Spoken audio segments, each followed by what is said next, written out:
From all accounts, it appears that Steve Jobs is experiencing some serious health challenges, and we wish him well.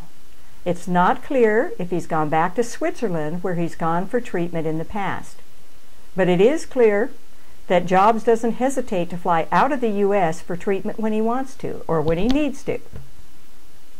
According to Jerry York, the Apple director who died in March of 2010, Jobs took an unpublicized flight to Switzerland to undergo an unusual radiological treatment at the University of Basel for neuroendocrine cancer. York is said to have discussed the details of his treatment in an off-the-record interview with Fortune magazine. Quote, "York told me about the treatment, which was not available in the U.S., in the context of our discussion about Jobs, his health, and Apple's future. Under our agreement at the time, York wanted the facts of Jobs' treatment kept out of the news. He didn't say whether the board knew of it. With York's death, that off-the-record agreement is no longer in place."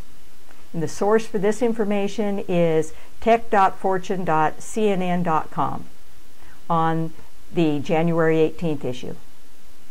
So the question is why travel for treatment? Because wealthy people have always traveled for treatment. They go to where they can get the best treatment, whether that's to receive treatment by the most highly skilled physician in the world and not in just their region, or, as is more likely in Jobs' case, to gain access to the latest technology and treatment that's not yet available in the U.S. According to the article, York didn't know exactly why Jobs and his doctors had sought medical care in Switzerland, but it is home of the world-renowned University Hospital of Basel, which has developed a special form of hormone-delivered radiotherapy to treat the type of cancer he had. I also know from my own research that Switzerland markets to wealthy Americans and to wealthy Russians for their medical tourism industry. You can read more about this at the article "Steve Jobs Travels for Treatment Outside the U.S."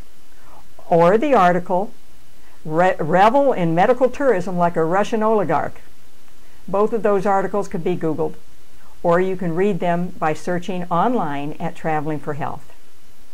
So I hope that this story just tends to illustrate that, like wealthy people, everyone has the right to find the best treatment possible for whatever their health risk is. So that's Traveling for Health. Over and out.